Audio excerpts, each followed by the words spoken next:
All righty, welcome in. You made it to Friday, the Friday edition of the Chico Borman Show here on the Big Play Sports Network. So great to have you along and so much to get to on this end of the week. And, of course, before a huge weekend, Browns taking on the Ravens. We'll get much more into that game. Basically, we are hearing. That doesn't mean that it's going to happen.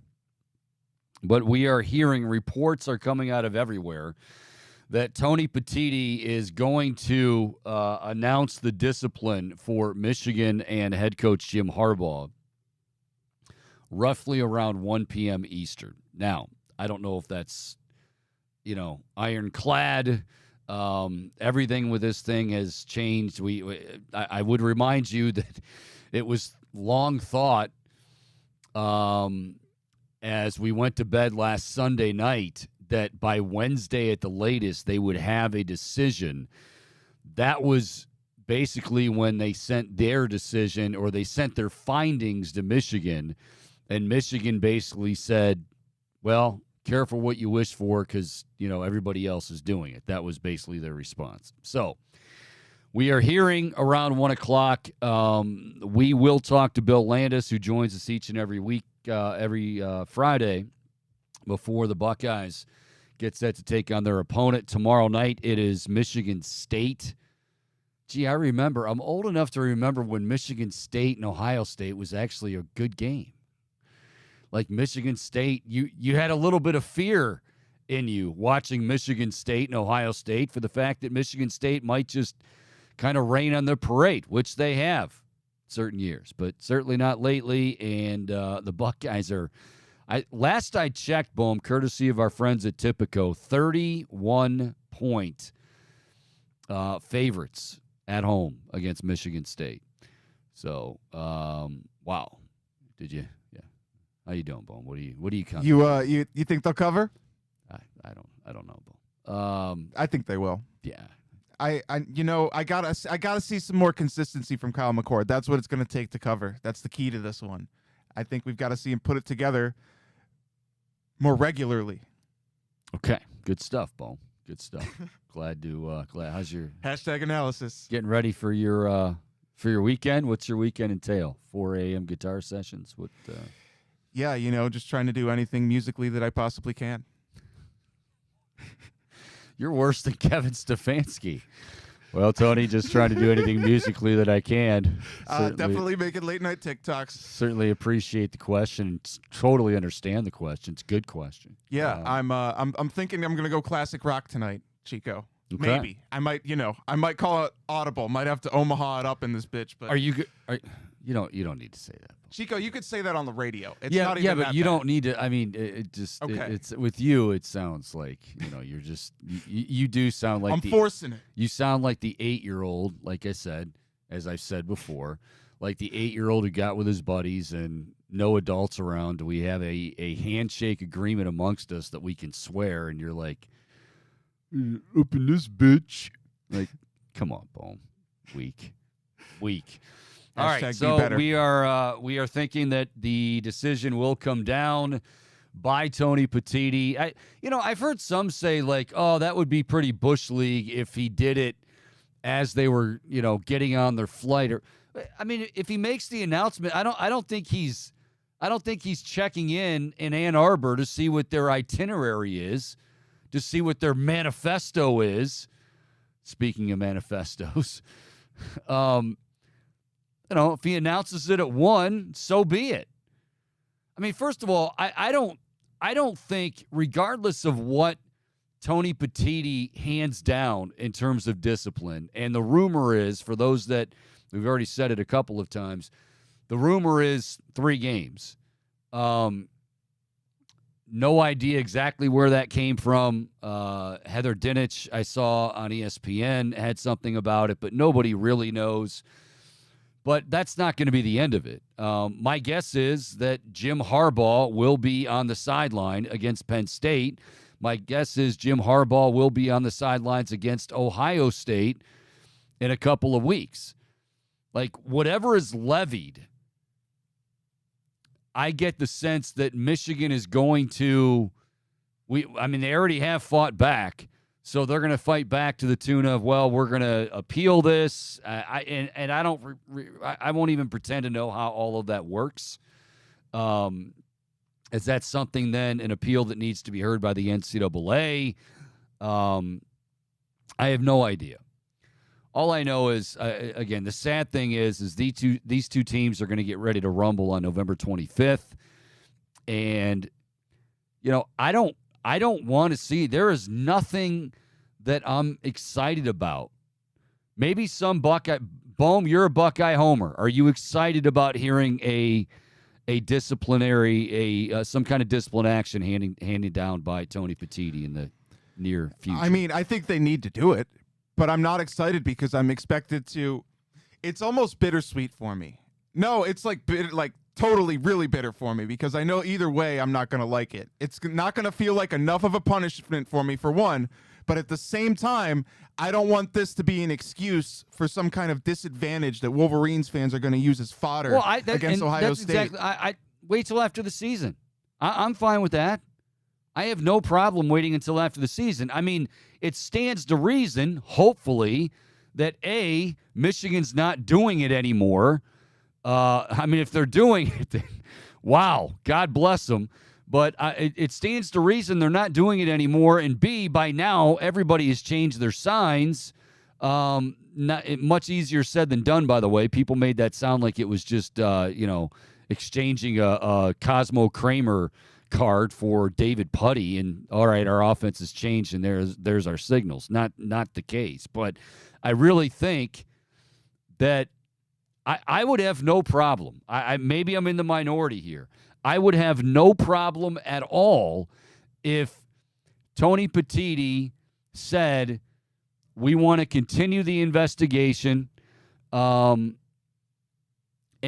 we're gonna wait until after the season. It wouldn't bother me one bit. Like, this is not, for me, this is not about, because I think Michigan fans look at this and saying, oh, well, the only way you can beat them is if they get punished. No, I actually think they can win and will win fair and square without cheating on November 25th. I do believe that. I don't believe it's going to be easy, but I want their full, the full cupboard. I want everybody there. I want, Harbaugh there. Connor probably will have to sit this one out. How do you think he's I know I brought this up before. How do you think Connor Stallions is received in Ann Arbor? I would think they love him. I would think he is, like, the only other thing I can, and it's not even really a good comparison, but like Bartman in Chicago with the Cubs. Like, he didn't even do anything. He whatever. He didn't do. He was just trying to whatever. So they still hate him.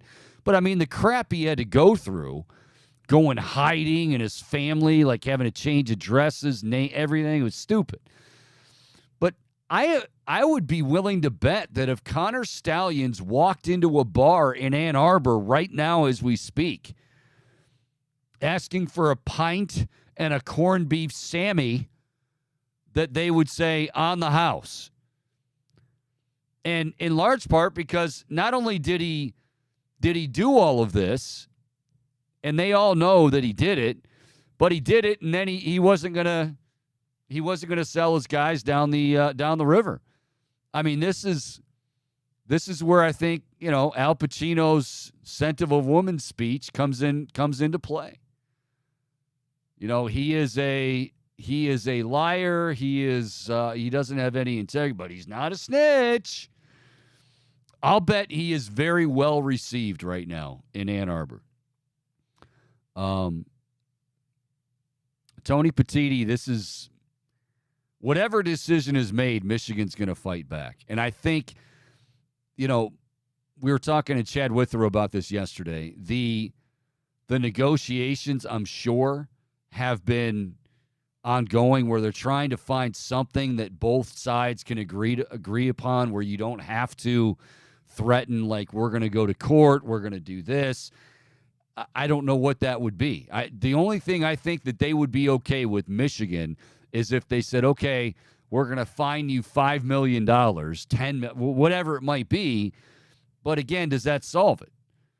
If that's all that the punishment is, then you're probably going to have other schools going, all right, let's line up, let's get our tickets, and we're going to start the same old process. Like, there has to be some sort of lost time for Jim Harbaugh. There has to be some sort of, and it's not, I don't like seeing the kids suffer. I don't. But I just don't think, the thing that really bothers me more than anything, and I know I've said this many, many times already, is that because it's Jim Harbaugh, it's not only did they do it, obviously, but Harbaugh is just daring people. Like, I'm Jim Harbaugh. I'm bigger than any institution. I'm bigger than any organization. And if you want to roll the dice and come after me, go ahead and do it. And which is why I also won't feel sorry for him if Petitti does come down hard on him, because I think he's basically he's putting Tony Petitti front and center with this whole thing, and is downright daring him to, make a decision on this. By the way, Michigan will be taking on Penn State tomorrow. That's actually in our one of our Pick 6 games. Pick 6 brought to you by Tipico. We'll be doing that before the afternoon is out. Oh, yeah, by the way, the Browns are taking on the Ravens. Got some not-so-great news. Boy, this offensive line, we were talking about shakeups earlier in the week with Joe Thomas when he joined us on Wednesday. And at that point, right before we talked to Joe, the news came down that James Hudson would go from the left side to the right side, and DeJuan Jones, Big Thanos, was going to be going from right tackle to left tackle. But apparently DeJuan Jones did not practice today, and that's usually like Wednesday, okay, not that big of a deal. Thursday, Friday, you don't practice, and that's going to be tough. And I think he had a shoulder and a knee, if I'm not mistaken. So an already hobbled offensive line, an already thin offensive line, just got even thinner if DeJuan Jones cannot go. I'm excited about this game, too. I really am. I was talking to some folks outside when I came in, heading to Atlantic City, and they were like, do you really think the Browns have a chance against Baltimore? I'm like, oh, yeah. And then actually the lady out there said, well, wait a minute, guys. They did beat San Francisco. And I was like, thank you, because I was one that basically I didn't think there was any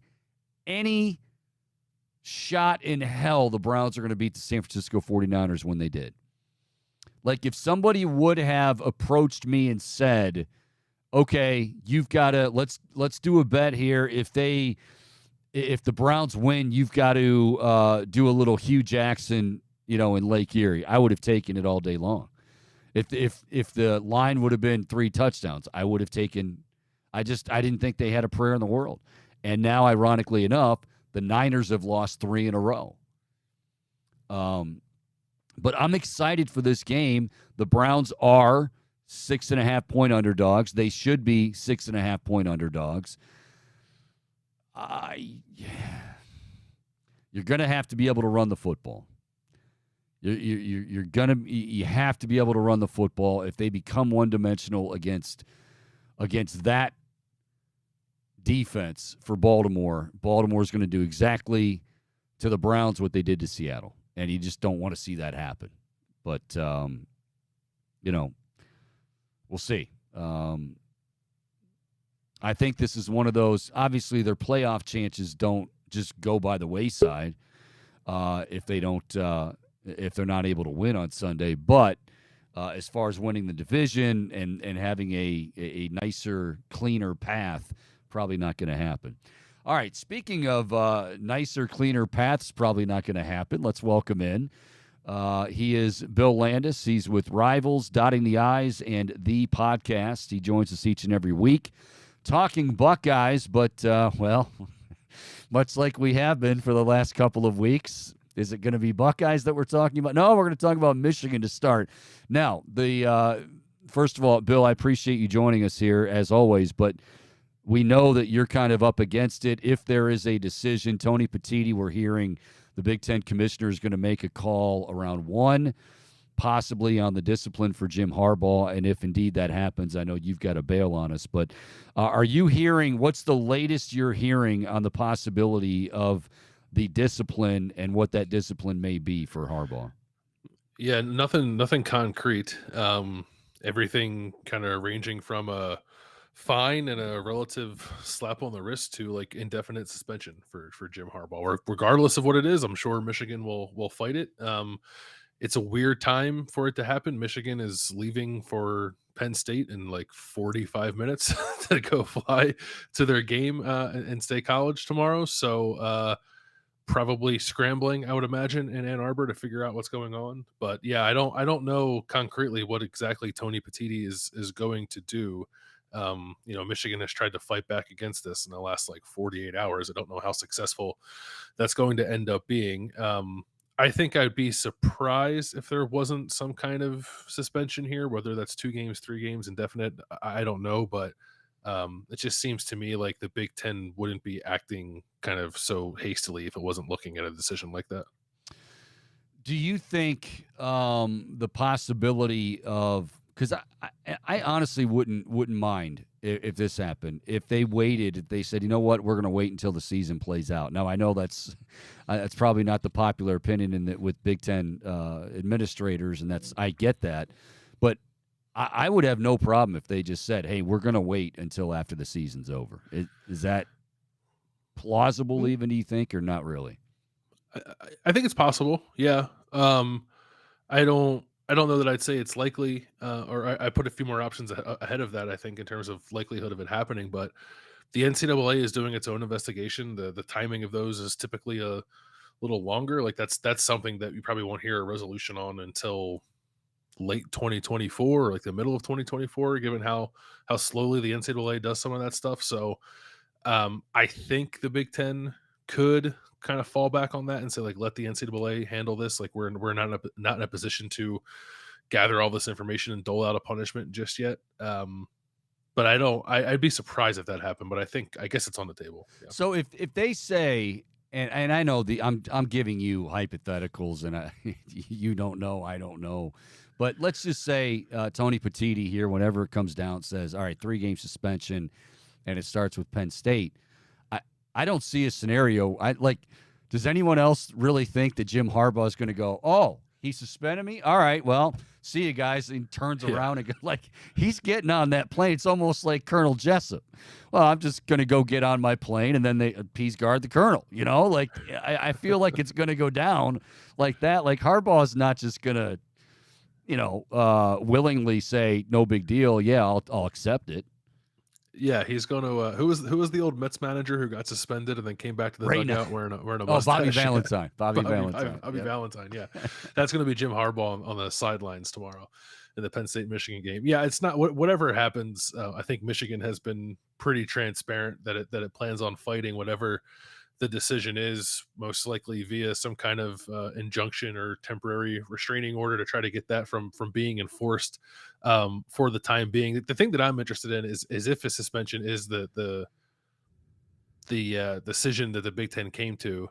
Is it 2 games so that Harbaugh can be back on the field to coach against Ohio State, or is it 3 games so that they're going to keep him out of that game against Ohio State? And then even if that, like, Michigan is still capable of winning its last 3 games, whether or not Jim Harbaugh's on the sideline, do you want to suspend Jim Harbaugh for 3 games and then have him show back up for the Big Ten championship? I don't know if you want to do that either. So there are some optics here that I think the Big Ten is probably battling, which is part of the reason why I think indefinite is on the table. It's probably not the most likely of them. I think 2 games and a fine is probably the most likely thing, because in the Big Ten rulebook it says that Tony Petitti can do that without kind of the blessing of the ads and presidents and administrators, the executive council that has to approve anything more harsh than that. So I think that's probably where we're headed, but then that would set up a crazy November 25th in Ann Arbor with Jim Harbaugh coming off of that suspension to coach against Ohio State. I had a guy, we had Chad Withrow on the show yesterday. He's with Outkick.com, and he came on and he said, you know what? Tony Petitti's a former TV executive. He's like, I could see him, making the suspension for 2 games and then just all eyes, look, the drama is going to be there regardless for November 25th. It's not like they need even more eyeballs, but his thinking was people are just going to be dying to see Harbaugh. I don't know if that would necessarily play into it. Last question on this, because I do want to talk. Oh, by the way, Ohio State with you. Whatever Tony Petitti says and decides, is everything just kind of still hanging out there? Because doesn't the NCAA, whoever they actually might be comprised of, and I honestly don't know who that would be, but can the NCAA swoop in at any time and go, you know what, we were thinking about this, and this is how we want to act on it? Yeah, they could.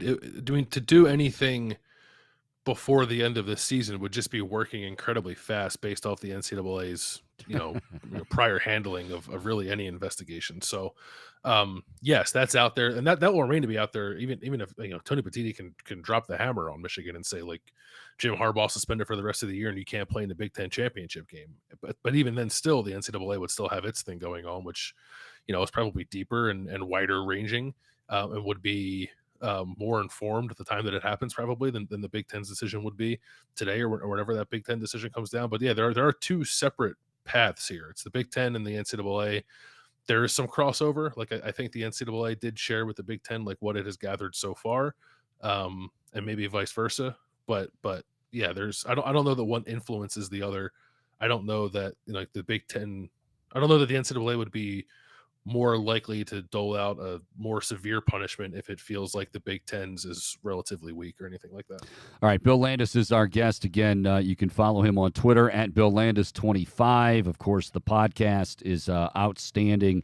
The podcast _OSU, one of the best around, and of course writes for Dotting the I's. So, looking at this game tomorrow, I said as soon as I came on the air that I can remember a time, maybe it was a long time ago, when Michigan State was like a real problem for the Buckeyes. Now Ohio State is a 31-point favorite in this game tomorrow night at the Horseshoe.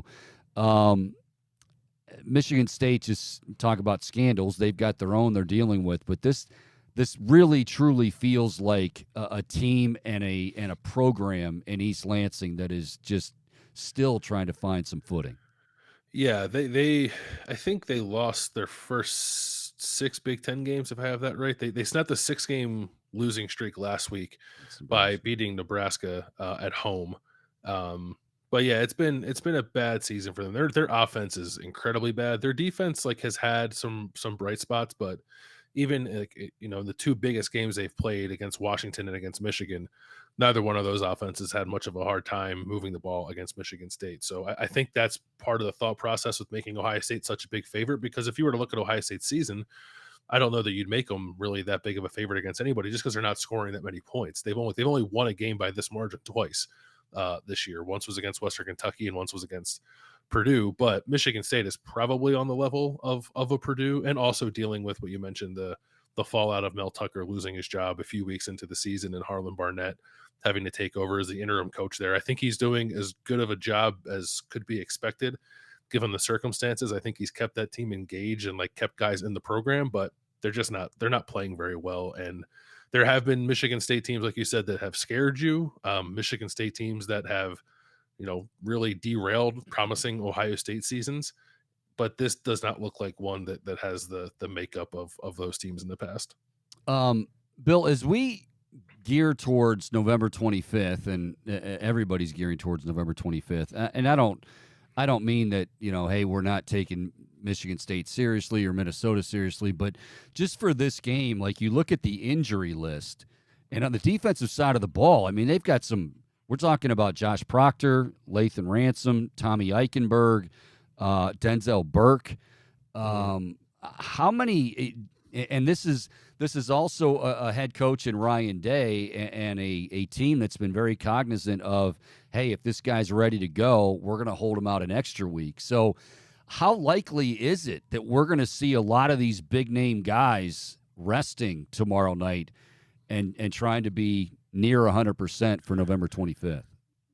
I think you're definitely not going to see Lathan Ransom. I think he is out for probably at least another week or two, and that's an optimistic outlook, I think. I would not be surprised if Tommy Eichenberg does not play, based off just the way that Jim Knowles and Ryan Day kind of talked about him this week and the injury to like his elbow and slash forearm that he suffered against. Who did they play last week? Can't even remember now. Rutgers. Rutgers, thank you. It's all been right. a long Hey, week. I The do game the against same thing. Rutgers last week. Damn blame Harbaugh. Yeah. So I think you might see Proctor. I think you could see Denzel Burke too. He was practicing this week. We saw him come off the practice field on Wednesday night. So and the outlook from Ryan Day on Tuesday about Denzel was a little rosier than some of the other guys. So they'll definitely be missing a couple of pieces, I would think, but they could be getting Denzel back if they're not having him last week. And I think Josh Proctor, he looked like he got his bell rung there and had to go through the concussion protocol, but he was also on the sideline and like he did post-game media interviews. So I think he'll be okay to play too. But it's also a situation where Ohio State probably wants to get up big so that it can rest a lot of these guys we're talking about in the second half of the game, like especially their defensive line. Like they don't have any injury concerns up there, but those guys have played a ton of snaps this year. Yep. So if they can find a way to steal some rest for them, I think they'll take the opportunity. Emeka Egbuka feels like he's getting healthier and healthier. Again, another guy they've been very careful with. What's his status heading into tomorrow? Yeah, should be good to go. Played last week. I thought he looked a little rusty on a couple of his receptions, and they had one rushing play where he didn't seem to really have the explosion that he typically has. And I think he was talking a little bit about that this week. He feels like he's been ready to play for probably 2.5, 3 weeks. Like he wanted to play in the Penn State game, but he didn't, and then they held him out again the week after that. But he feels like he's ready to go. He didn't have any kind of brace on his leg that we saw him on Wednesday after practice. I don't think that he played with one last week. So if the Rutgers game was him kind of knocking the rust off a little bit and getting back into the flow of things, I think you should more or less see the Emeka Egbuka that we come to expect on Saturday against Michigan State. Are we seeing, when we talk about the slow starts with Ohio State and just, Kyle McCord struggling a little bit, and he hasn't been bad, but he hasn't been great. Maybe that injury thing is bigger than anyone wants to talk about. But just from how teams are now defending Ohio State, it feels like, okay, if Emeka's not going to be there and Cade Stover's even been banged up, it feels like you're playing those two high safeties and they're almost daring, like, hey, the middle of the field's open, but they're not taking advantage of that. Is that by design? Is that not a comfort level? Like, explain how teams are really coming out and defending them and why Ohio State hasn't been able to take advantage of the middle of the field. Yeah, I think teams are still respecting Ohio State's ability to be an explosive passing offense, even if they haven't shown it a ton this year. So you saw that a lot last week against Rutgers. Yeah. I thought that was kind of the first game where a team really kind of backed everybody off and played two deep safeties a majority of the time. If you look at some of the numbers on the season, Ohio State still faces a loaded box more often than not, an extra guy down there to help stop the run. But in those games when teams are going to play two guys deep, it is hard to throw the ball down the field. I thought Kyle McCord probably maybe 2 to 3 times in that game took a check down when there was something else there, like a more explosive player, a deeper open receiver than the one he ended up throwing to. But I didn't think he was doing that for the majority of the game. I think he just kind of took what was there, and Ohio State probably could have adjusted a little more by running some more kind of intermediate stuff rather than a lot of deep shots that they were trying to hit. Right. And then I think they just kind of settled into the idea that they can run the ball against that look, and they ran it pretty well with Travion Henderson. And that might have to be the way of things if teams are going to play that way, which makes it a good thing that Travion's back. And I do think the offensive line has blocked a little better running the football probably the last 3 weeks, maybe mostly since the Penn State game. They've done a pretty good job of that, I think. So that needs to continue if teams are going to play that way. Ohio State needs to be able to get those yards on the ground if teams are going to kind of surrender them. And then I'd like to see them get in some more play action passing off of that. I don't. They've done it some, in my opinion, not enough. When they have done it, I think it's looked pretty good. They scored a touchdown on it last week against Rutgers, and I think that's a way, one, to build explosive passing plays off of running the ball, but two, also help Kyle McCord settle into maybe some easier throws than he's being asked to make regularly. I think it's probably a foregone conclusion that there are wrinkles that Ryan Day has not broken out that are strictly going to be for November 25th, right? Yeah, definitely. What those are, I don't know. We talked a lot in the offseason about Marvin Harrison Jr. playing in the slot, and he did that in the 2 or 3 games where Emeka Egbuka was out, and then last week when Emeka came back, Marvin kind of stayed outside for the most part. But they can get really creative with that position. We've seen them do it with guys like KJ Hill and Paris Campbell, and a little bit with Jackson Smith and Jigba before he got hurt, and some with Emeka Egbuka. And I think Marvin can do a lot of that stuff, whether it's stuff out of the backfield or just different routes that are available to you when you are running out of the slot as opposed to playing outside. So I think there's probably more to that. There's probably more to playing with 2 running backs on the field, which they did a little bit last week against Rutgers with Travion Henderson and Chip Trainum. Maybe you see a little bit of Dallin Hayden against Michigan. He has, I think he has 1 game left to play before he would burn his red shirt if they're still intent on preserving that. So there are a few things I think they can get into. They do save some stuff, but we do tend to overstate it. Like they're going to run their offense they've run all year, but you want to have a wrinkle or two certainly going into that game, and I think there's a handful of things that they could get into. Boys have their what is it? The All Grays tomorrow night, right? Yeah, is that? Yeah, they're pretty sharp. I thought. I hate it. Was it 2017? They wore gray uniforms against Penn State, and like the theme was like Land of the Wolves, and it had absolutely nothing to do with Ohio State or Ohio State football or Ohio or like anything. It was just totally random, and I didn't like it at all. This is just kind of a different spin on their traditional uniforms and embracing a color that was already a part of their color scheme.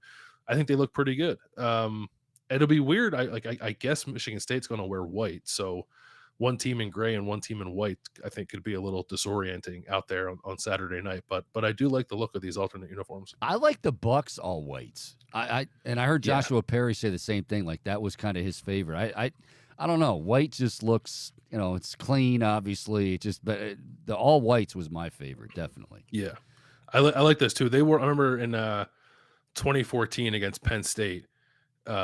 It was the whiteout game, and Ohio State showed up in all white and won that game in double overtime, and I thought that was pretty cool. Yep. Well, Bill, I know you got a busy day, one would think, with something coming from the Big Ten, but we appreciate you taking the time for us, as always. Check him out. You can follow him on Twitter, at BillLandis25, and, of course, Rivals, Dotting the I's, and the podcast. Do not miss it. It's fantastic with his buddies, Birmingham and Ward and Les Maurice. Good stuff. Bill, we appreciate it. We'll do it again next week, pal. Thank you. Sounds good. Talk to you then. All right. Bill Landis talking about not only Ohio State playing Michigan State, but how is this whole thing going to go down? Is this going to be like, is somebody at home watching like Santa Barbara and all of a sudden it's, breaking news and it's like a Lester Holt type that comes in and we have probably not. That's probably just a Sports Center type thing. But what's Santa Barbara? It's a soap opera. I thought you were referring to Hanna-Barbera. Hanna-Barbera? Yeah. That's right, Hanna-Barbera. Yeah, it was just a joke about. I didn't know there was a soap opera like that. I've never watched Santa Barbara. Days of Our Lives. I dabbled in. I dabbled in it when I was younger, believe it or not, because it was on when I would be home from school, and I would help fold laundry while watching that. And then I got hooked again when I went off to Columbus. And I think that's when like Marlena she had demons or something, and Stefano was. These guys have the longest. They have 15 lives. But anyway, yeah, my point was, how big a news is this? We've been waiting and waiting and waiting. All right, before we go to break, Boom, what is your prediction? Because we're hearing it's going to be around 1 o'clock. What is your prediction for Tony Petitti's announcement, if in fact we get it at the top of the hour? Well, I like what I based off of Bill's insight, and you referenced Chad Withrow as well during the interview. I think 2 games and a fine sounds like the most logical in terms of like how that would hype up the game, how many more eyes you would get just for him coming back. It's such an added like plot point to the whole matchup. I don't know if that's the reason why it happens, because it sounds like 2 games and a fine is basically like the best thing you can do without getting some blowback from other schools. But that's what I'm assuming will unfold here later today. I guess what I'm curious about is with Harbaugh in Michigan, and obviously they've made it very, very apparent to anyone who wants to listen, and even those who don't want to listen, that we're fighting this. I mean, as soon as that letter came back, the Big Ten sent their findings, and when that letter came back to essentially what they were saying is, hey, careful what you guys decide here moving forward, because, you know, everybody's doing it. I mean, I mentioned this yesterday. Basically, their denial went from Connor Stalions is a rogue operative that we've never heard of and never seen before. Then I think after about 24 hours, not even that, they realized, a lot of this footage is coming out. It's going to be tough to deny that. All right, let's move on to another one. Let's move on to plausible deniability. Like, yeah, I mean, some guys may have known, but Harbaugh, he had no clue. And then, of course, you show him and he's, 10 feet away, and then it went from plausible deniability, which is, by the way, not a defense, because in the rule book it says you have to know the rules. And then it went to Jim Harbaugh just simply saying, nah, you guys are doing it too. And I was thinking about this. He really hasn't ever denied. Like, he's never said, I didn't do it, which, again, would fly in the face of, I had no idea what was going on. But, like, nobody from Michigan is biting on this. And I'm sure, trust me, I'm sure they've been coached up, and I'm sure but nobody is biting on it. I'll also say this. Whatever comes down, I want that to be the end. Okay? Whatever he decides, like, I don't want the NCAA to get involved. I know they're going to feel like they have to get involved, but, I mean, the NCAA itself, that body, that is a joke. I mean, we don't even know. Mark Emmert's gone. Where do they reside? Who knows what they're...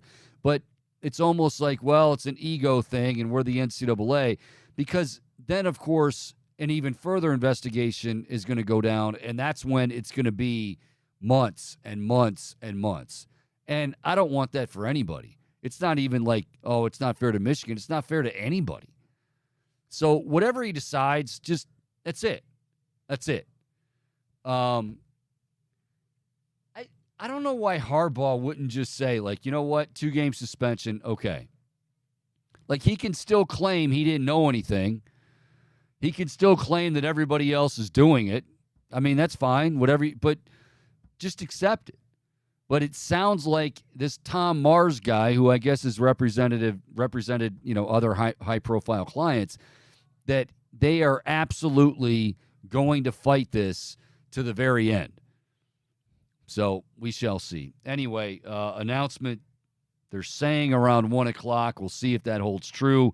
Hey, we've got some other football to deal with, including a huge showdown in Baltimore on Sunday. The Browns at 5-3, Ravens at 7-2.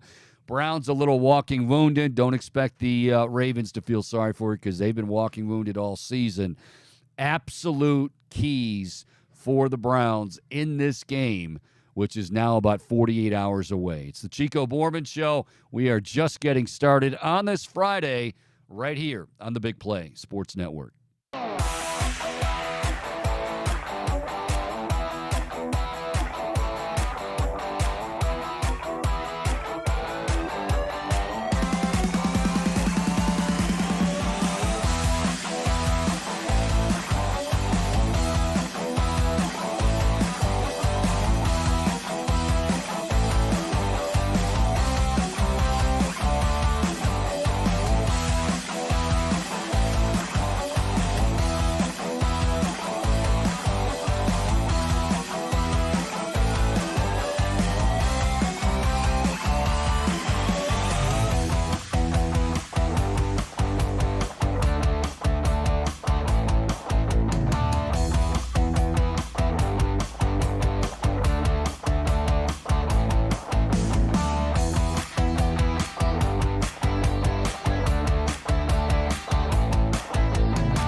Folks, if you need bet credits for football season, the Big Play Network is presented by Tipico Sportsbook. The Tipico Sportsbook app has your traditional bets like the money line, spread, and point totals, but you can also lock in player props. Check out our Big Play boosts every single week to back your favorite Cleveland teams and athletes with the best odds in Ohio.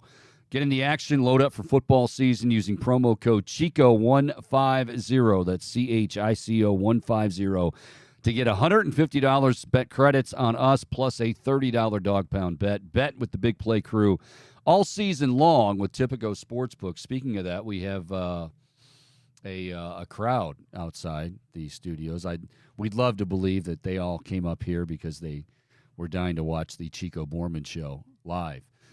They are heading to Atlantic City. And if I was heading right now, you're headed to Atlantic City, take Iowa and the under. The over-under for Iowa-Rutgers is 28. 28. Good God almighty. All right, before we get to the Browns-Ravens, shout out to Otis the Doberman Pinscher, who's a big fan of the show. One of my old college roommates, his dog. He just sent me a picture. He's just sitting there staring at the screen. Just watching. Yeah. We like Wait, so the Doberman is watching? Yeah, well, both are watching, but the Doberman is, yeah. Otis has he has like Shaq-like feet. Like I mean, he's a big dog, and I know Doberman's a big dog, but this dude's feet are like this long. Like I've never seen a dog with bigger feet in my life. And no jokes from there. But yeah, so shout out to Otis the dog as he gets ready not only for Tony Petitti's decision, but also the Browns getting ready to take on the Ravens. Great dog name, by the way. I love like that. Otis. Yeah, Otis. That's such a good dog name. His previous Doberman that he had when we were in college was Chewbacca. Did he call him Chewy for short? Called him Chewy, yeah. Chewy was awesome. Chewy was that Doberman. Sammy Sosa? No, it's just me, Bo. Yeah. How you doing over there, Bo? I'm hanging in, Chico. It's Friday. You seem to be a little. You seem to be a little antsy. Are you? Is there a hot date tonight? What's going on? No. Lana was nominated for 5 Grammys today. It was an emotional moment reading that news. All right. Did you really get? You didn't get choked up. That kind of did. No, you didn't. Well, it's also Why? partly because I want to make Grammy caliber music too, but that's a story for another day. So Lana Del Rey was nominated for 5 Emmys. Grammys, I'm sorry. And you started. She deserves an Emmy too, though. You started to cry. I did during Bill Landis' interview. I was looking for updates on Stephen Vogt, speaking to the media at noon, and I came across that little tidbit. Yeah, because that usually when you're looking for Stephen Vogt, yeah, right. It's like the ESPN ticker, like right across the bottom. It usually says Stephen Vogt about to address the media in Cleveland, and Lana Del Rey, oh, by the way, just nominated for 5 Grammys. Yeah, my Twitter feed is a wild place. I don't know about you, Bo. All right, so a biggie for the Browns coming up in Baltimore on Sunday, and look. We've already had a game this season where, myself included, they don't have a chance in hell of beating the San Francisco 49ers. No way, no how, didn't matter what the spread. They had no prayer beating the San Francisco 49ers, and they did beat the San Francisco 49ers. Now, in large part, teams are starting to copy this now a little bit with Brock Purdy. He can dissect his own pretty well, man coverage, and if you're going to get pressure on him, all of a sudden now it's a different story. But, so we can't sit here and say, and I won't sit here and say, that, you know what, Browns have no chance against the Baltimore Ravens. Now, 6.5, I think, is about right. I mean, I think that's right for the spread. They're on the road. It's in Baltimore. Baltimore's won how many in a row? I think 4 in a row. They are playing great football right now. Lamar Jackson is playing at, well, the MVP level. They are running the football. And they uncovered some dude out of East Carolina last week, Keaton Mitchell. Who? Keaton Mitchell, who had 9 carries for like 138 yards. He's now into the fold. J.K. Dobbins, of course, done for the year. But they are bullying. This is and no big surprise. This is what Baltimore does. But remember all of that conversation in the offseason. Todd Monken's coming in. Todd Monken's going to be the offensive coordinator replacing Greg Roman for the Baltimore Ravens. Oh, you know what that means. Air raid. It's, up top, over the top. They're going to be throwing. And yeah, I mean, that's part of it. That's part of what first of all, any offensive coordinator wants to spread the field. I mean, that's not some, shocking revelation. But I think people maybe expected Baltimore to completely change who they are. And why would Todd Monken do that? They've had that much success being a bully ball type team. And by the way, if you go back and if you have a chance to watch anything from them against Seattle, that's the definition, the textbook definition of bully ball up front on both sides of the line. But they ran for about 400 yards. I mean, it was unbelievable. Unbelievable. And Lamar is doing Lamar things. Mark Andrews, they got, granted he's been banged up a little bit, but he's going to be ready to go Sunday, and he's going to do what Mark Andrews does. Now you have a guy like Zay Flowers. They have OBJ, however long he can stay healthy. And Jadeveon Clowney, I'm sure. Apparently, I heard that he did make some comments yesterday. Not anything. It wasn't like anything bulletin board material, but yeah, he's well aware of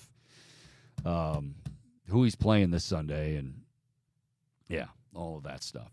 So, they absolutely have a full day's work ahead of them on Sunday at 1:00.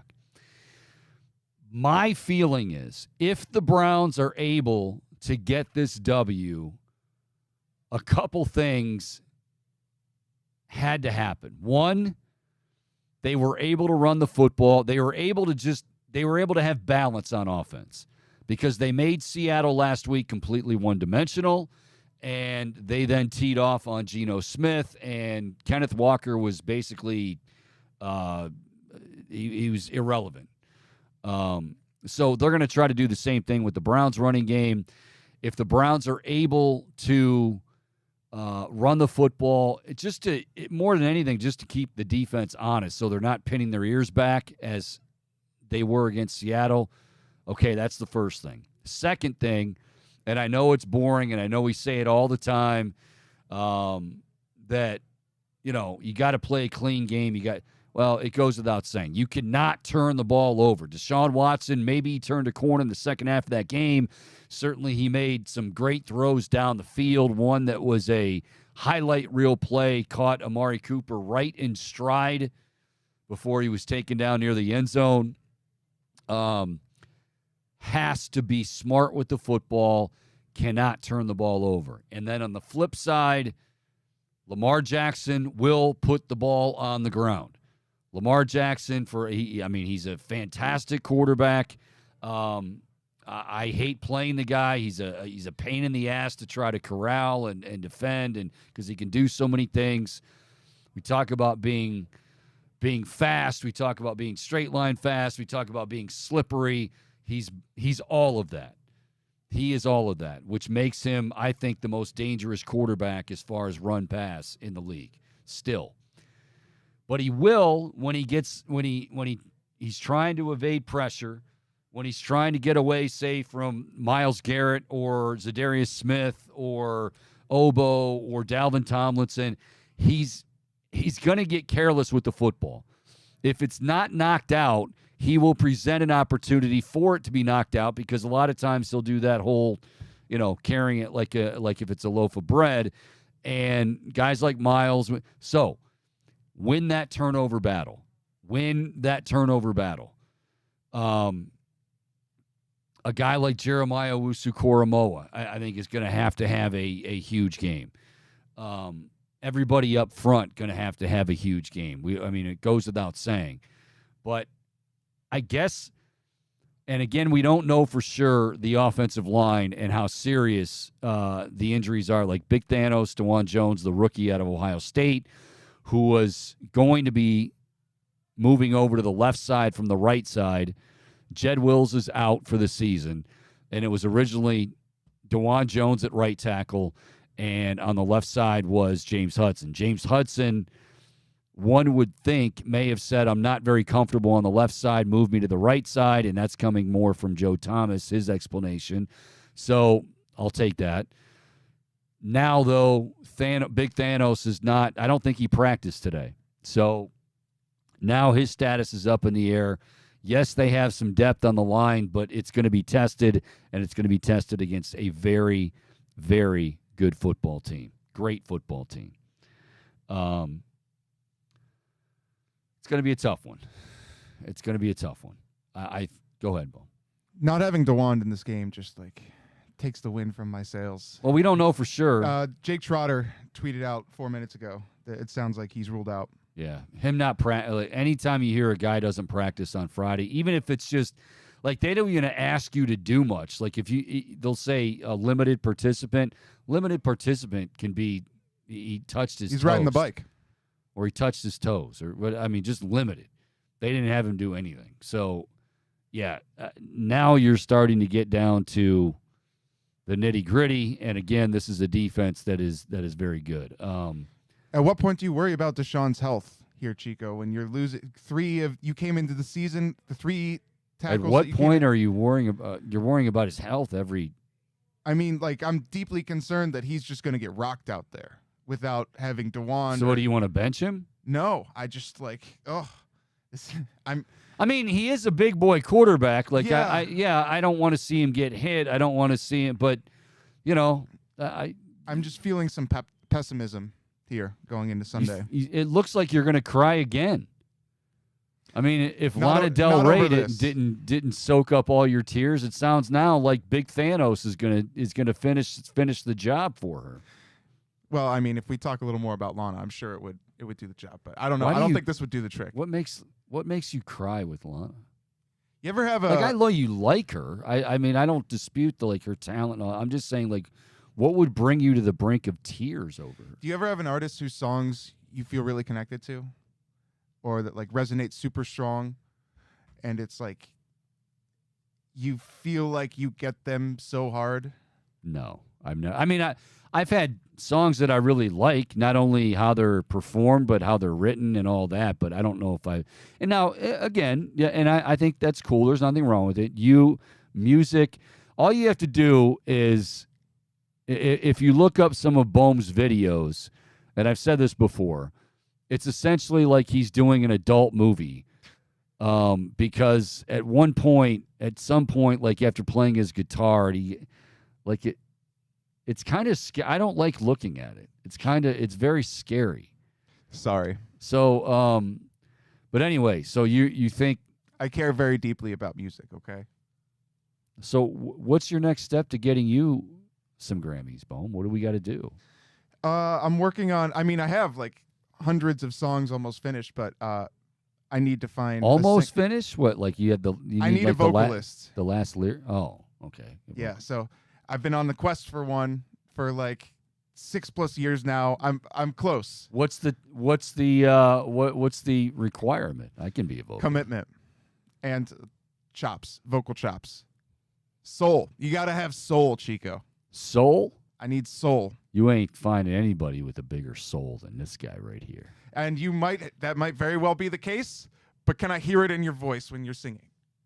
That's my question. Well, if you're asking me if I can wear that male X-rated male facial expression that you get, You don't need to do that. You just got to sing with soul. Yeah. You could have the like lamest poker face in the world for all I care. If you could sing with soul, we'll make something work. So what are baby. you doing? Are you like interviewing people, or how you work? I've got a couple prospects. One that doesn't live in Ohio, which complicates things to a pretty Guy or significant girl? extent. Girl. Yeah. See, you're going to use this also as a way to like. No.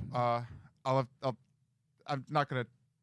I'll tell you more about that off the air. But yeah, there's another one. I mean, I've worked with male singers as well. There was one. We got super close. We wrote about a bunch of stuff together, but had a little bit of a falling out. Okay. All right. Well, Bohm, we wish you all the best. And if we do bring up Lana Del Rey, I hope that you're able to keep it together here in the final hour. All right. We're going to take a break. When we come back, we got pick 6, 2 from the college slate, 4 from the NFL. As always, culminating with the Browns. They take on the Ravens, as you are very well aware. So we will have pick 6, courtesy of our friends at Tipico. We have a little fair or foul where I guess I'm giving and Bohm's receiving, and role plays. Basically, it's an opportunity for Bohm to not have to make up questions on the fly. My one shining moment. That are 8 minutes long. So Chico, I guess fair or foul. Do you think that LeBron James is one of the best ever? Yes, LeBron. Or yes, Bohm. I think that's fair. Fair or foul, Wendy's is the best fast food. You have to say it like Jack did. Fair or foul, Wendy's is the best fast food ever. He ended it with ever, which made it just even better. Shout out to Jack. All right, a lot more to come in the second hour. Will we hear from Tony Petitti? Will a decision come by the Big Ten? What will that be? And whatever it is, if it's made, we will be talking about it.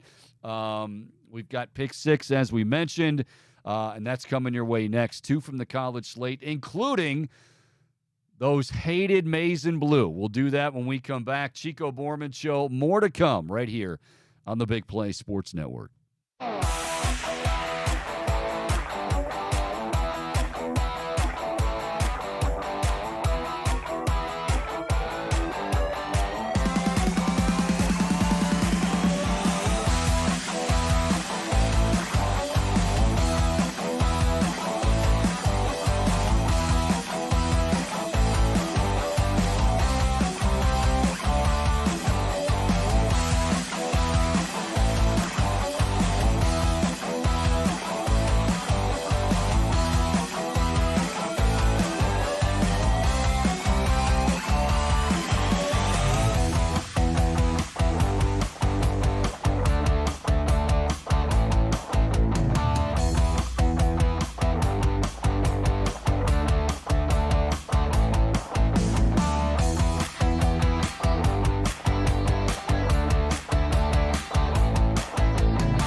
All righty, welcome back. Waiting on pins and needles for Tony Petitti. Is he or isn't he going to make a decision on the Michigan Wolverines, specifically one Jim Harbaugh?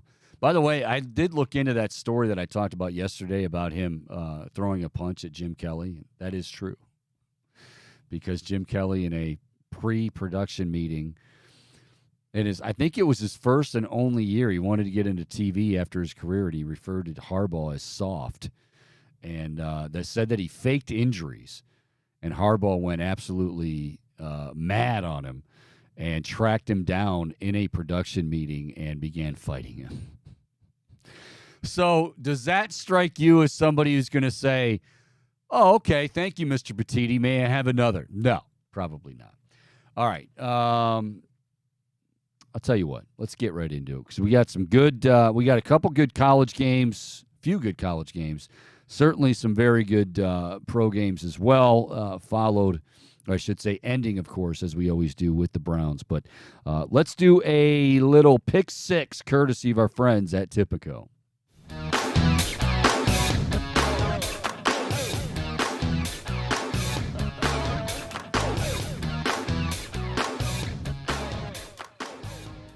All right, here we go. 2 from the college slate. These are going to be, well, I think one of them is going to be good. The other, I'm not so sure, but certainly 2 of the biggest ones on the slate.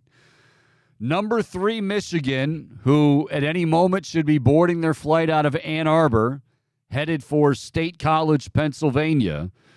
The Michigan Wolverines, led by their fearless leader, Jim Harbaugh, 9-0. Penn State, 10th in the country, 8-1. That loss, of course, to the Ohio State University. The Nittany Lions are getting 5.5 points. So Michigan is laying 5.5 points. Penn State at home. I think I've heard some people say, like, for instance, as we wait and see if Tony Patini's going to make an announcement, I've heard some people say that, like, oh, that's going to be a distraction and maybe, you know, Michigan can't focus. I don't think so. I think if anything, this whole thing's going to galvanize them. One, I don't think that it will, although that would get really interesting. Wouldn't it be cool? It'd be like WWE if somebody had to come in, like they needed like a bouncer type to drag Harbaugh off the sideline. Like he refused to go. Peace guard the colonel. I think it galvanizes them. I think it's already galvanized them. I do not look at this as, you know, oh, they're going to be so frazzled and they can't focus and how do we do? They're upset. And like I said, that's if I'm Jim Harbaugh, if I'm any member of that coaching staff, that's what I want my players to do. I mean, you want them to rally around adversity, and this is adversity. So Michigan at 9-0, Penn State getting the 5.5. Now, Penn State looked good last week. They played Maryland. They routed Maryland. Maryland, for those that don't know, is kind of like, I don't want to say it's like Ohio State, Michigan, but Franklin hates Maryland because that's he's lost a lot of recruiting battles there. Things haven't really gone too well for him, so he hates Maryland. So, you know, they put up a good game. Drew Aller looked good. The Medina product, he hasn't really for most of the season. Nick Singleton, who supposedly, I mean, this is freshman of the year and hasn't done anything this year. Might not even the best running back on his team. I think Michigan big. I think Michigan by, I'll say 17 points in this game. I see like a 31-14 type game. Wolverines win. I know last week we were kind of opposites, Chico, but this week I'm inclined to agree with you. I don't expect Penn State to cover this one. Now, I haven't done much advanced scouting on the Nittany Lions, unlike Connor Stallions. Zero advanced scouting. I did see them against Ohio State, and I watched them. I watched them a little bit all throughout the course of the season, but they haven't really shown anything to me offensively. And you remember when, outside of last week, because they had a little bit of a rejuvenating performance, it seemed. But you remember how James Franklin was criticized for not throwing the ball downfield? Yes. And I really think that, you know, that's not all on the play calling. It's also partly on personnel. And I wonder if maybe they have that ability to push the ball downfield and keep defenses on their heels. So that's now would be a good time to break that out in this game coming up tomorrow. Absolutely. And then on the other side, to your point, I think that this does add like an extra chip on the shoulders of Wolverines players. They want to prove that this success was not all because of sign stealing. They can do it without sign stealing. So I think that does, to your point, galvanize, and I will take U of M. I'm right there with you. All right, 2 stats from this leading into this game that I found very, very interesting. First of all, Michigan, we know their defense is very good. We also know they really haven't played anybody until coming up tomorrow. Michigan has yet to defend a snap on 1st and goal. That's pretty amazing. So nobody's had it inside the 10. At the 10 at 1st and goal at all. We're 10 weeks into the season. Second one is one that I think people are more familiar with, which is why I am absolutely not even blinking an eye taking Michigan in this game. James Franklin, good teams. The dude is 3-16 against Associated Press top 10 teams. 3-16. For a while, I tried to back him I'm friends with a lot of Penn State fans and Penn State alums, and they couldn't stand him, and for the longest time, I'm like, guys, he's really not that. But he's getting to be that bad. Like, he's annoying now, and he can't win a big game.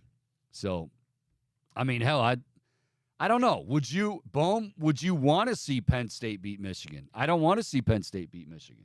For the sanctity of the game, Chico, I would like to see the Wolverines win because I think it only adds to the drama if both squads come in undefeated. Right. I almost feel gross saying that because I know that would draw some criticism from a pocket of Buckeye Nation. But at the end of the day, I want the rivalry to be the rivalry, and I want to see Ohio State beat them when they're at their best. Okay, so we both agree as we begin Pick 6, brought to you by our friends at Tipico. We both agree Michigan laying 5.5, good bet.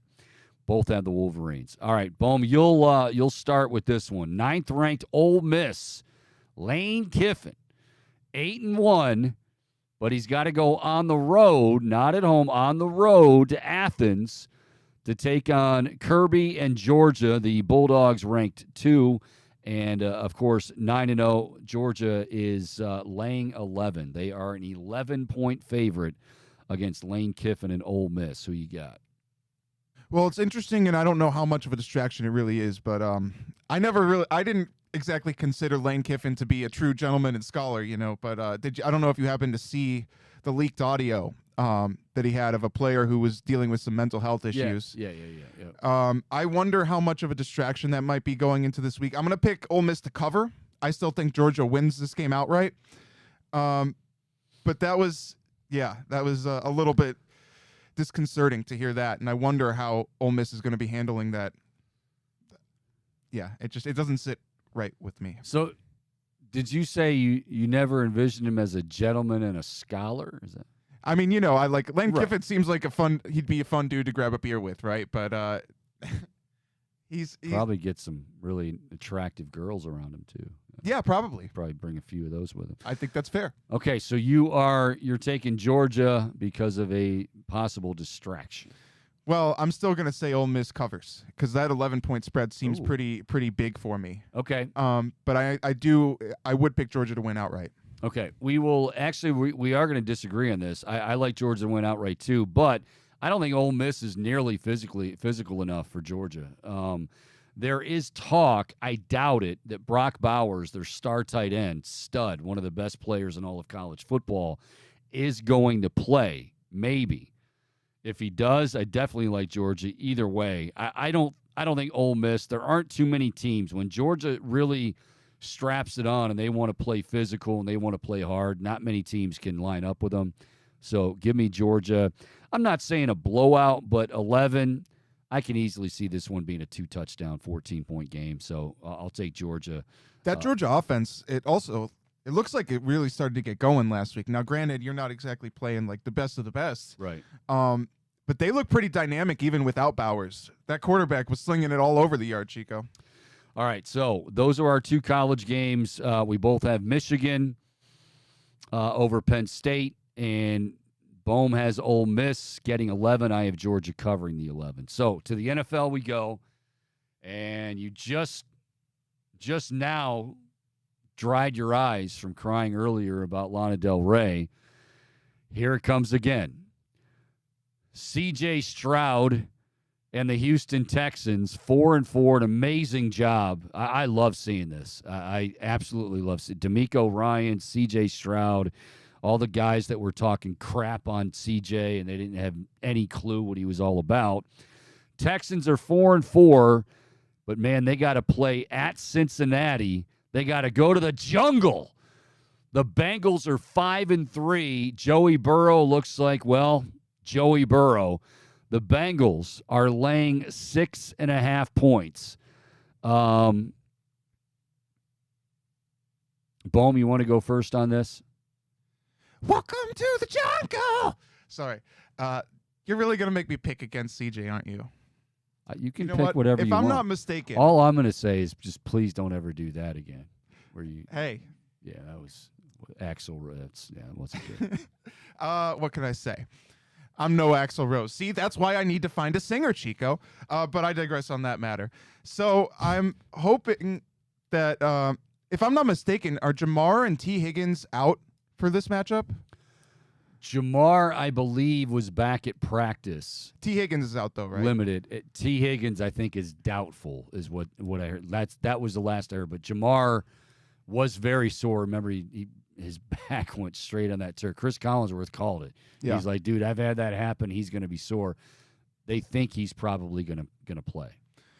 See, missing one of your top receivers at the very least in T. Higgins is my one glimmer of hope here, because you let Baker Mayfield and that Tampa Bay offense rack up 33 points against you, or whatever it was they scored. I don't feel very good about them being able to contain Joey B. And so at this point, I want to see CJ continue to look like CJ and continue to show growth. But you said it's 6.5? Bengals are laying 6.5, yes. Because it's CJ, I'm going to pick the Texans to cover. I knew you would. But I would pick the Bengals outright in that one for sure. I had already circled that one as your W. Yeah, I'm actually going to go Bengals at home. Again, I'm a little. We'll see about those injuries. It feels like, from what I heard yesterday, and our buddy James Rapine had a write up on it, that Jamar Chase very, very gingerly getting around earlier in the week, but progressively getting better, is probably going to play. So I'll take the Bengals. They're just, as much as I love what CJ's doing, the Bengals are, and they're doing it on both sides of the ball. Again, Lou Anarumo is doing what Lou Anarumo usually does. So give me the Bengals laying the 6.5. All right.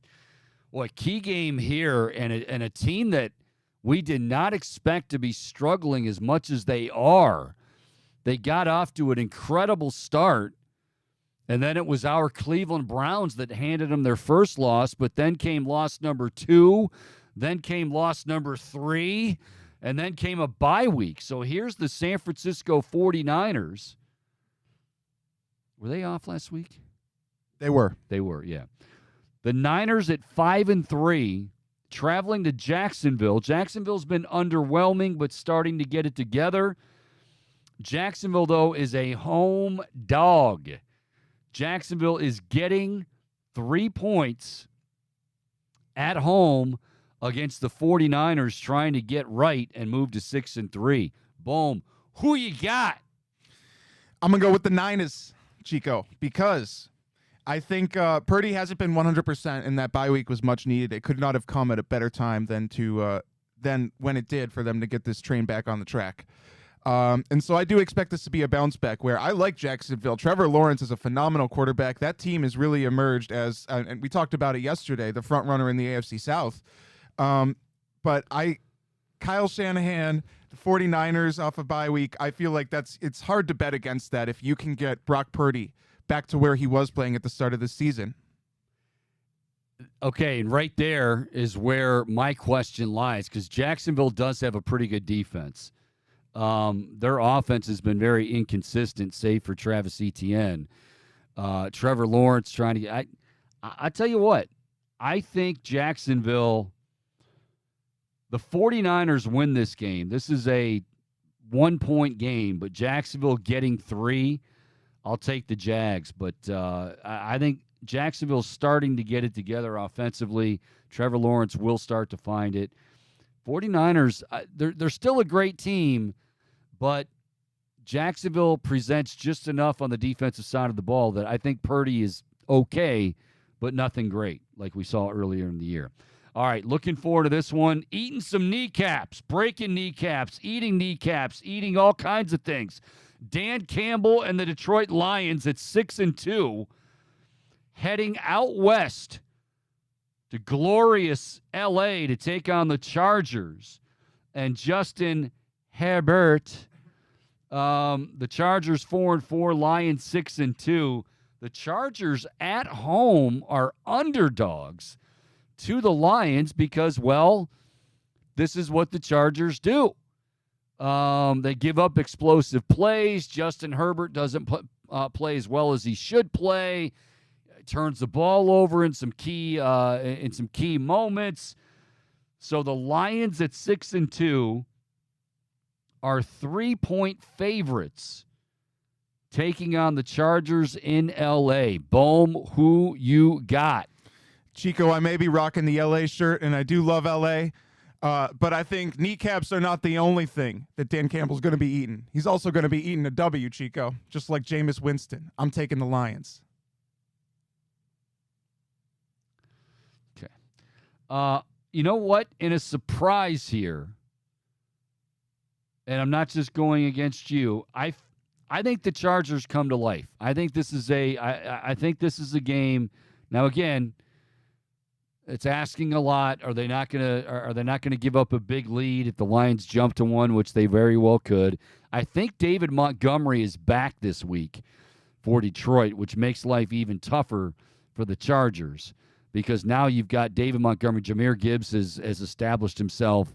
They loved him in the first round. That's why they took him out of Alabama.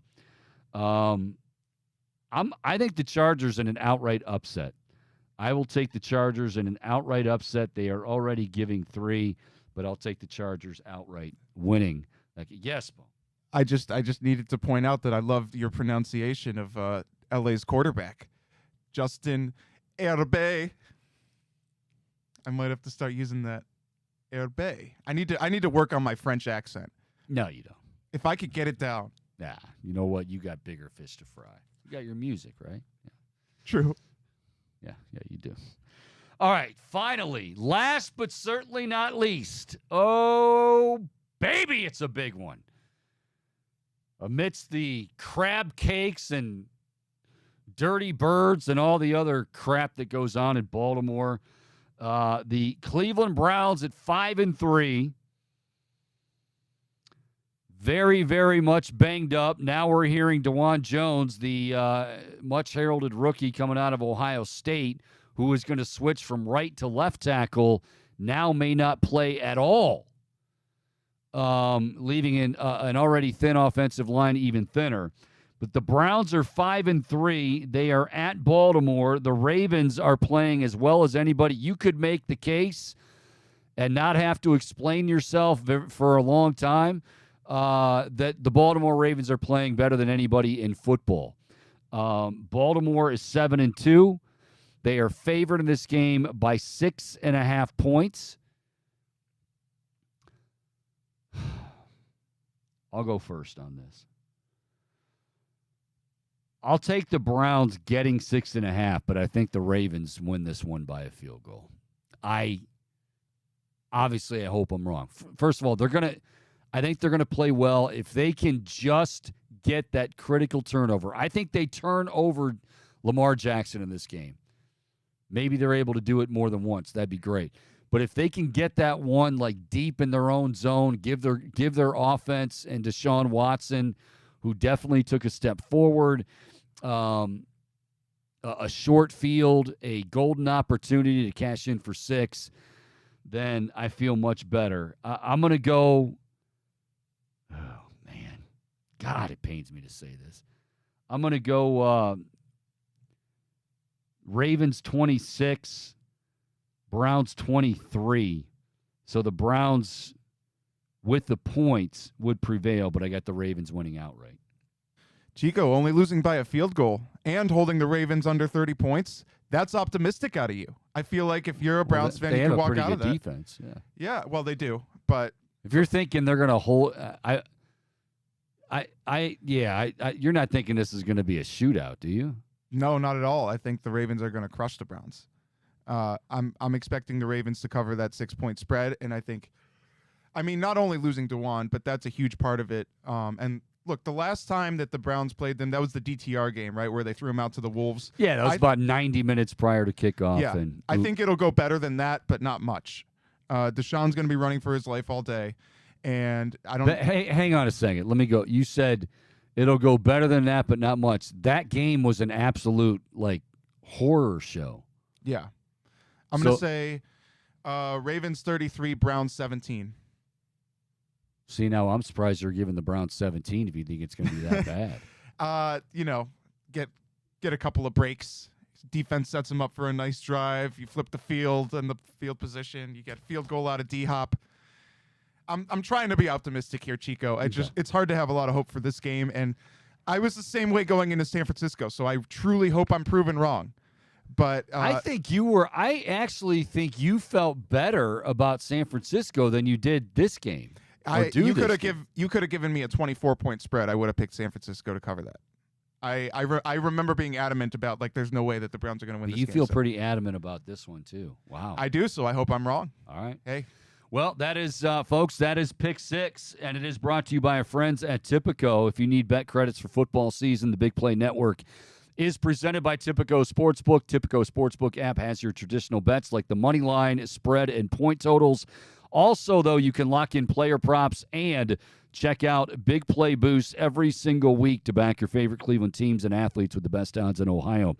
Get in the action, load up for football season using promo code CHICO150. That's Chico, CHICO 150, to get $150 in bet credits on us, plus a $30 dog pound bet. Bet with the Big Play crew all season long with Tipico Sportsbook. All right, we're going to refresh the headlines of the day. Has Tony Petitti announced a decision? Is Jim Harbaugh going to get on that plane? You want me on that plane. You need me on that plane. Actually, we don't need you on that plane. But we will get the very latest there, and we've got an inverse fair or foul, where basically I try to present to Bohm, which he won't pay attention to, a simpler and shorter version of how to do it. Bohm will tell you that, yes, that really helped a lot, and that will change the way he does it. Much like he said, he'll change his practices and get here on time, yet he still rolls in at 11:54. It's the Chico Borman Show. More to come right here on the Big Play Sports Network.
righty, welcome back. Final half hour on this Friday. Congratulations, you made it to the weekend.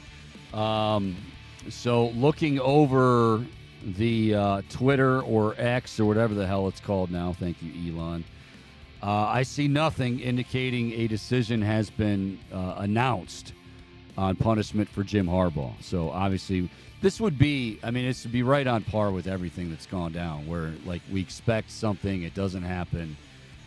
We had heard 1 o'clock. I know Bill Landis, who joined us at actually it was 12:15 instead of 12:30. He was telling us that, hey, if something breaks, I'm going to have to get out of here, and I am hearing that something's probably going to be for 1 o'clock, and well, that did not quite happen. So we shall see. By the way, Stephen Vogt, the new Guardians manager, being introduced today as we speak. And according to our friend Samantha Bunton, I miss Sam. We're going to have to get Samantha. I can't call her Sam. I remember that. She's the one, like a lot of Samanthas you can call Sam, but Samantha Bunton does not go by Sam. Anyway, I love Samantha. She's a big baseball fan. She said that Stephen Vogt got the word cattywampus into his introductory press conference. Legend. I want the context. Cattywampus. Are you familiar with the term? No, it's a very discombobulating term. Well, see, I think, first of all, it doesn't fit that, but it's actually it's in the neighborhood of discombobulating, because I think it has to do with like disheveled, disarray, like not neat, not organized, stuff like that. So it's probably in the discombobulating family.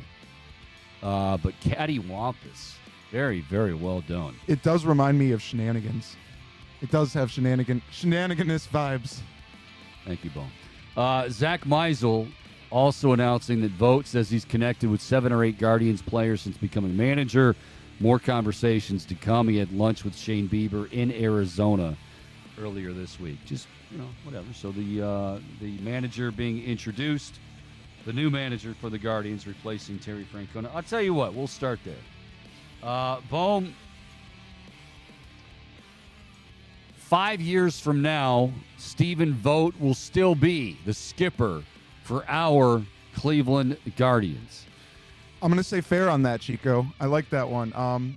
I think that, we only have so much to go off of.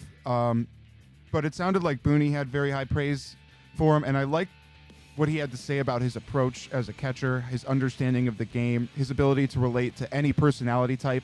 And I think that's something that made Tito special, and we heard Zach Meisel talk about that earlier this week as well. So I am going to say fair. I think Vogt feels like the right type of manager that you want in your clubhouse. Yeah, I'm with you. I think that I think this is going to be a very good fit. Now, admittedly, we don't know. He hasn't managed a game yet. Granted, he knows the game, but when you are the manager and you've got to make that critical call, and he will be second guessed. There's not a manager alive, ask Tito Francona, that hasn't been second guessed and told that he needed to be fired and all that by stupid fans who only use baseball as a bridge to football. But I think that he's got all the qualities, and I also like the idea, like Terry Pluto had brought up, like Kevin Cash, and he heard from his sources, like a lot of people comparing it to Kevin Cash. That's a pretty nice comparison. But most importantly, man, it is a long season, 162 games. You got to have somebody that, can keep it loose, and that doesn't mean a country club, but keep it loose and relate to those guys. Obviously, he's not that far removed from some of these guys in terms of his age, at the age of, 39, I believe. All right, so next up on Fair or Foul, we're going to head back to the Michigan scandal. Why wouldn't we? Fair or foul, Bohm? Michigan, as we speak right now, is undefeated and still in the hunt for a national championship if Connor Stallions was never born. Oh, man. That is a tough one, Chico. I think that's still a question that needs to be answered, but I'm going to say that that's fair. I think it must have had a significant impact. And our guest from yesterday, Chad Withrow. Yep. Brought up that great point. Look, if U of M was not going to these great extents to pull off this scheme, well, they would not be doing that if it didn't benefit them. Yeah. And to me, that makes a lot of sense. And then, like, looking back in hindsight, just seeing some of the player reactions from Ohio State after the loss last year, it felt like if that were not a factor in this game, they probably would have emerged victorious. That's a big statement. Wow. I mean, that... Because I agree with you, but I think if I'm going to play devil's advocate, and I will, I would say that, and this is where, like, Connor Stallions or no Connor Stallions, it took a while for Harbaugh to get them to become a very physical and play that very physical brand of football that he's always known for. It didn't happen overnight.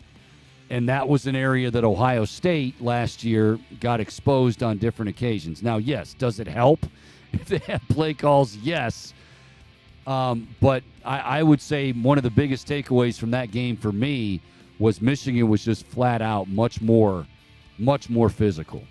So it's a tough one. I still think that they're where they're at. But I think the case can be made. I mean, you know, in critical games, again, like you said, and you brought up Chad Withrow, I'm glad you did.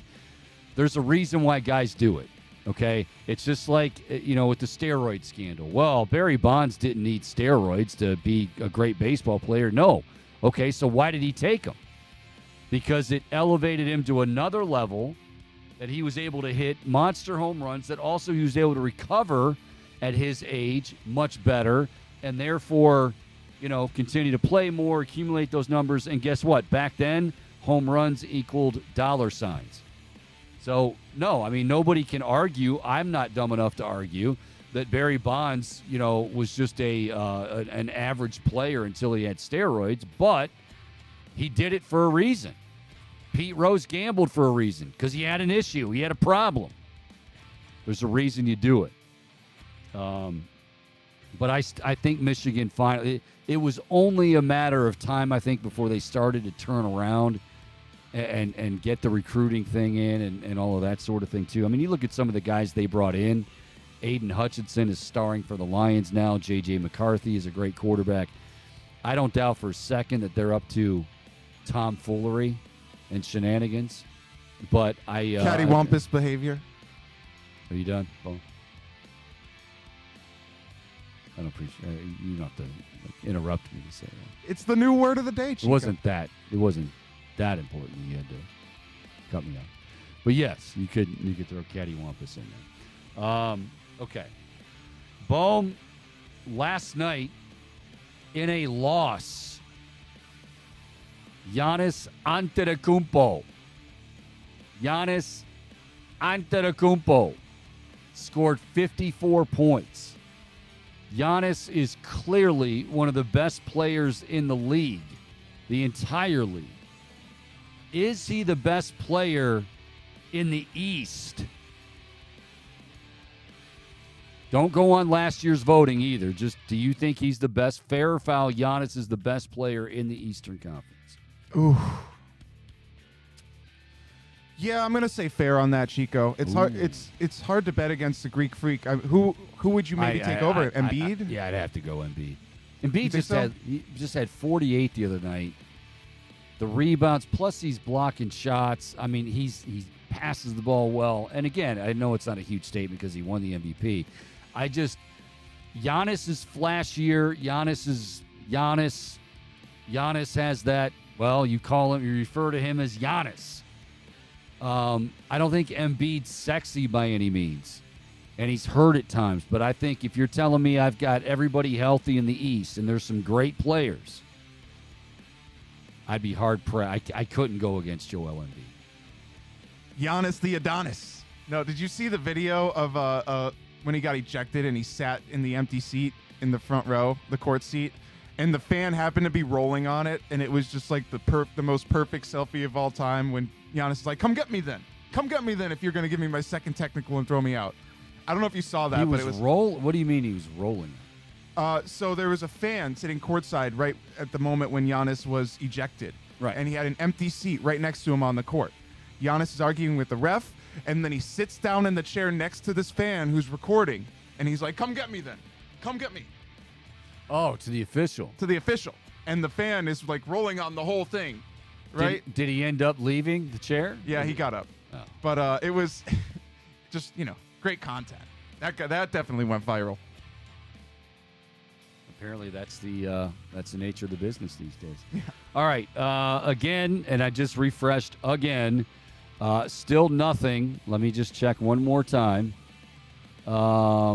Still nothing from Tony Petitti and the Big Ten as far as punishment for Jim Harbaugh. Wolverines supposedly on a plane right about now for State College. They take on Penn State tomorrow. 3 versus 10 in that matchup. So, with that said, regardless of what we know or don't know right now, Bohm, fair or foul, Jim Harbaugh will be the head coach for the Chicago Bears next year. Fair or foul? I mean, I think the concept in itself is fair, but I don't expect that to happen, so I'm going to say foul. Him going to the Bears makes a lot of sense. Obviously, with Eberflus kind of seemingly on the outs, got to be on the hot seat. So are at you this point. saying he stays at Michigan? Like next season, at this time, we're talking about Jim Harbaugh still in Michigan? Based on just what's happened so far with this scandal, I think that Jim Harbaugh, if he wanted to stay in Ann Arbor, he could do it. He has that kind of hold on the program. And I think it doesn't really feel like this whole sign stealing thing is gonna have much blowback. Which, if you told me that like a week or two ago, I would have been astonished. Like, I thought this was maybe like death penalty caliber levels of what they're doing. Like, it feels lowest of the You low. thought they would have shut him down? You know what? That's as crazy as it is. And when I first heard that, I was like, oh, give me a break. But like, you are talking about the actual, and this is what Joe was saying the other day, Joe Thomas, that talking about the actual integrity of the game. Like, we're not, that's what also makes this so strange, is that normally when you're sanctioning a school, or you're coming down at a school, Ohio State with the selling gold pants for tattoos, or recruiting violations, or you talked to him during a dead period, or you took him here and you couldn't. Okay, fine. I mean, it's not fine, but it's stuff we're used to. It doesn't necessarily affect like the day-to-day, or the, more to the point, the Saturday day of the game. This does. Like, this does affect outcomes. Again, to Chad Withrow, there's a reason why you do it. Just like there's a reason why guys did Syria. There's a reason why he does it.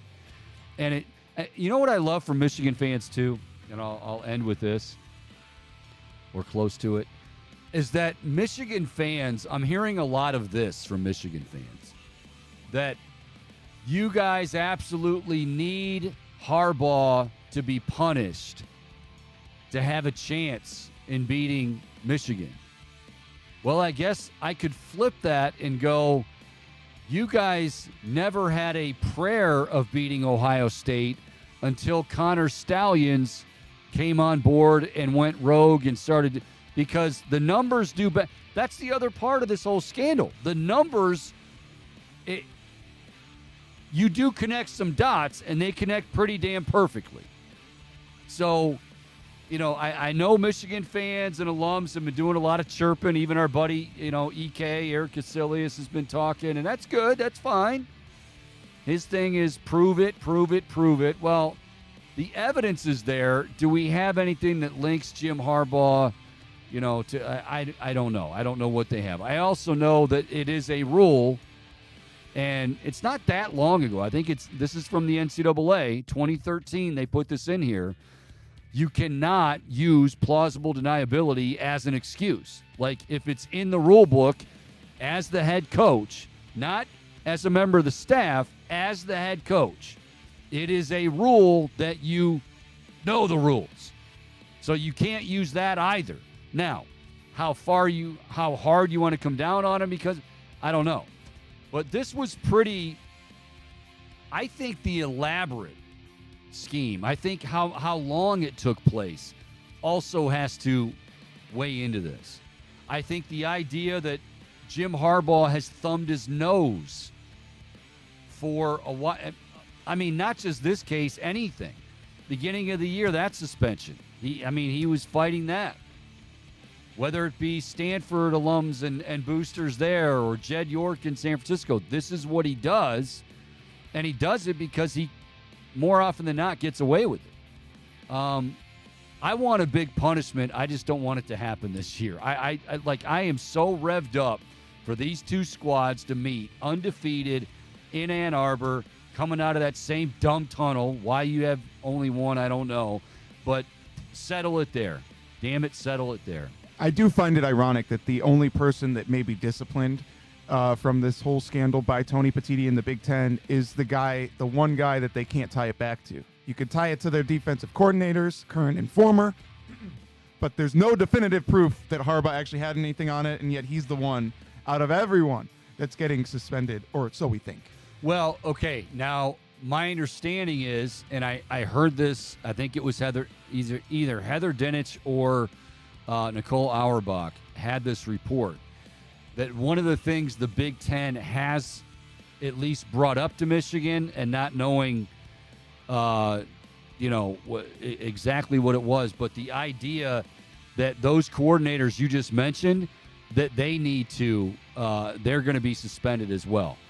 And that it would if they were to go to another job, it would follow them wherever they went.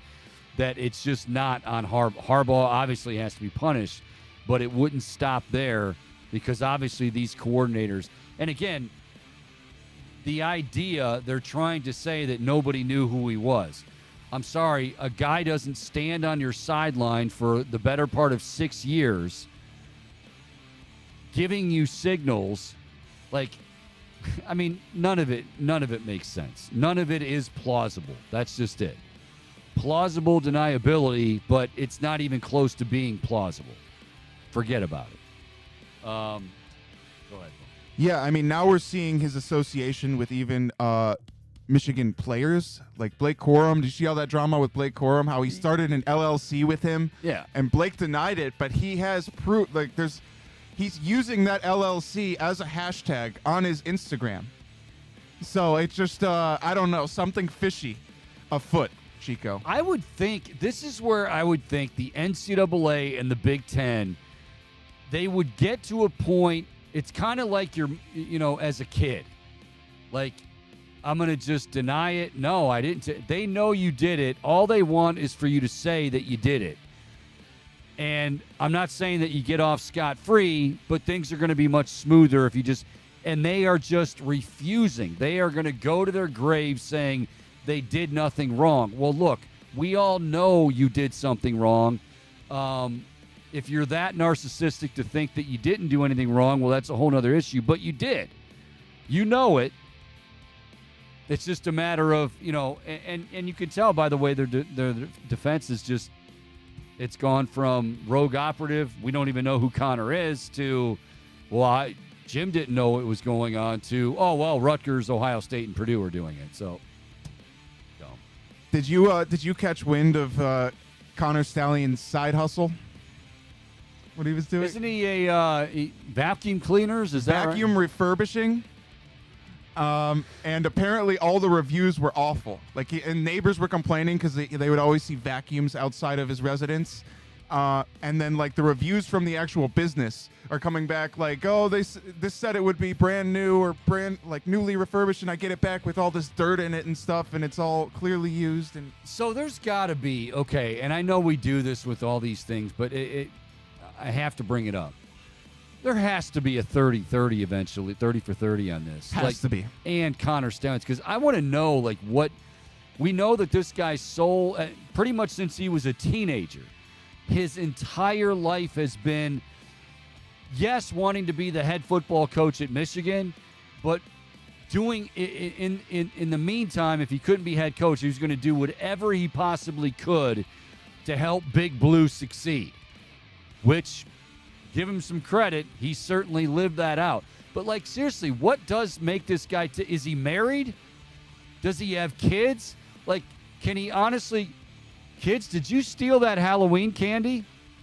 You're damn right we did. Dad, you're stealing signs on a regular basis. What is this guy like? What does make him tick? What does he do outside of I don't know. It's weird. But like I said, right now, I would be willing to bet that Connor Stallions, if he walks into a bar in Ann Arbor, he does not pay for a drink. He is considered a hero, not only because of what he did, but the ultimate act of, you know what, I'm not going to snitch.